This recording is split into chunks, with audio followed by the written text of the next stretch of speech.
Olá, pessoal! Que a paz do Senhor esteja com todos vocês. Sejam muito bem-vindos ao nosso canal. Hoje, vamos mergulhar em um tema que toca o coração de muitos cristãos e gera bastante curiosidade: a prática de nos reunirmos em templos ou igrejas físicas. Será que a Bíblia exige que a gente construa edifícios e se encontre neles todo domingo? O que Jesus realmente ensinou sobre isso?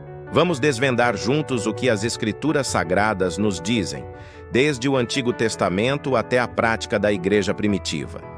Fique comigo até o final, porque essa reflexão pode transformar a sua maneira de enxergar a comunhão e a adoração. Para começar, vamos voltar um pouco no tempo, lá para o Antigo Testamento. A ideia de um lugar central de adoração era muito forte para o povo de Israel. Primeiro, eles tiveram o tabernáculo, que era uma espécie de tenda sagrada imóvel que os acompanhou durante a peregrinação no deserto. Era o lugar onde a presença de Deus se manifestava de forma especial, na Arca da Aliança. Era o centro da vida religiosa, social e política do povo. Depois, já na Terra Prometida, o rei Salomão construiu o majestoso Templo de Jerusalém. Esse templo se tornou o único lugar legítimo para a realização de sacrifícios e para as grandes festas anuais, como a Páscoa. Ir ao templo era um mandamento, um ato de obediência e adoração a Deus. Então, no Antigo Testamento, a ideia de um lugar físico, um santuário, era fundamental. Era ali que o céu tocava a terra, por assim dizer. Mas aí, Jesus chega e o cenário começa a mudar drasticamente. Jesus inaugura uma nova aliança, uma nova forma de nos relacionarmos com Deus. E ele mesmo aborda essa questão do lugar de adoração de uma forma revolucionária. Lembram da conversa dele com a mulher samaritana, lá em João, capítulo 4? Ela pergunta onde se deve adorar: se no Monte dos Samaritanos ou em Jerusalém, no Templo dos Judeus. A resposta de Jesus é simplesmente transformadora. Ele diz: mulher, creia-me, a hora vem, quando nem neste monte, nem em Jerusalém adorareis o Pai. Mas a hora vem, e agora é, em que os verdadeiros adoradores adorarão o Pai em espírito e em verdade, porque o Pai procura a tais que assim o adorem. Percebem a mudança? Jesus desloca o foco do onde para o como. A adoração verdadeira não está mais presa a um local geográfico, a um prédio de pedra, mas acontece no nosso interior, em espírito, com sinceridade de coração e em verdade, alinhados com a palavra de Deus. Jesus estava anunciando o fim da era do templo físico como centro da adoração. E ele mesmo se apresenta como o novo templo. Em João capítulo 2, quando os judeus pedem um sinal, ele diz: destruam este templo, e em 3 dias eu o levantarei. Eles pensaram que ele falava do templo de Jerusalém, mas o texto explica: ele, porém, falava do templo do seu corpo. Com a sua morte e ressurreição, Jesus se tornou o ponto de encontro definitivo entre Deus e a humanidade. Nele, temos acesso direto ao Pai. Não precisamos mais de um lugar físico ou de um sacerdote para nos intermediar. E isso nos leva a uma outra grande verdade do Novo Testamento. A igreja, com I maiúsculo, não é um prédio. A igreja somos nós.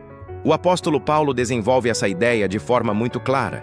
Em 1 Coríntios, capítulo 3, ele diz aos cristãos: não sabeis vós que sois o templo de Deus e que o Espírito de Deus habita em vós? E de novo, em 1 Coríntios 6, ou não sabeis que o vosso corpo é o templo do Espírito Santo que habita em vós? Essa é uma revelação poderosa. Cada um de nós individualmente é um santuário onde Deus habita. E quando nos reunimos, formamos coletivamente o templo vivo de Deus. Pedro também reforça isso em sua primeira carta, dizendo que somos pedras vivas, sendo edificadas como casa espiritual. Portanto, o foco do Novo Testamento não está em construir edifícios, mas em edificar pessoas, em construir a comunidade de fé. Ah, então quer dizer que é errado ir à igreja, que não precisamos mais nos reunir em um lugar físico? Calma, não é bem isso. A Bíblia é muito clara sobre a importância da comunhão. O autor de Hebreus nos adverte: não deixemos de congregar-nos como é costume de alguns. Antes, façamo-nos admoestações e tanto mais quanto vedes que o dia se aproxima. Hebreus 10, 25. O mandamento aqui não é sobre ir a um prédio específico, mas sobre não abandonar o hábito de se reunir, de estar junto. A igreja primitiva, como vemos no livro de Atos, entendia isso muito bem. Eles se reuniam constantemente. E onde eles se reuniam? O texto diz que eles se encontravam no templo e de casa em casa. Ou seja, eles usavam tanto os espaços públicos, como o pátio do templo em Jerusalém, quanto os espaços privados, as casas dos irmãos. O importante não era o local em si, mas o propósito da reunião. Eles perseveravam na doutrina dos apóstolos, na comunhão, no partir do pão e nas orações. O prédio da igreja, o templo físico que conhecemos hoje, é uma ferramenta, um recurso. É um lugar prático onde a comunidade pode se encontrar para adorar a Deus juntos, para aprender a palavra, para encorajar uns aos outros, para servir e para ter comunhão. É um ponto de encontro que facilita a organização da vida da igreja. Mas nunca devemos confundir o prédio com a igreja. O prédio é o local. Nós somos a igreja. O perigo é quando começamos a idolatrar o lugar. Quando achamos que Deus só nos ouve dentro daquelas 4 paredes, ou que a adoração de domingo é a única que importa. A nossa vida de adoração deve ser constante, 24 horas por dia, 7 dias por semana, em tudo o que fazemos. O culto de domingo é um momento especial de celebração coletiva, de reabastecimento espiritual.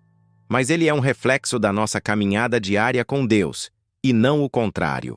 Então, qual é a conclusão? A Bíblia não nos ordena a construir templos, mas nos ordena a congregar, a viver em comunidade. Jesus nos ensinou que a verdadeira adoração transcende qualquer lugar físico. E os apóstolos nos ensinaram que nós somos o verdadeiro templo de Deus. Ir à igreja, ao prédio, é maravilhoso e necessário.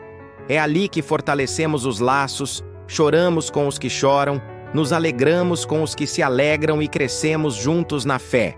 Mas lembre-se, a igreja vai muito além do domingo de manhã. Ela está na sua casa quando você ora com sua família. Está no seu trabalho quando você age com integridade.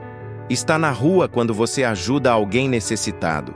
Nós carregamos a presença de Deus aonde quer que vamos. Portanto, valorize sua comunidade local. Participe, sirva, ame seus irmãos. Use o espaço físico como um abençoado ponto de encontro. Mas nunca se esqueça que a verdadeira igreja é viva, é dinâmica, é relacional, é você. Somos nós. Adore a Deus em espírito e em verdade, hoje, agora, onde você estiver. Espero que essa reflexão tenha abençoado sua vida. Se você gostou desse vídeo e quer aprender mais sobre a palavra de Deus de forma profunda e descomplicada, não se esqueça de deixar o seu like, de se inscrever no canal e de ativar o sininho para não perder nenhum conteúdo. E compartilhe essa mensagem com alguém que precisa ouvi-la. Muito obrigado por sua companhia e até a próxima.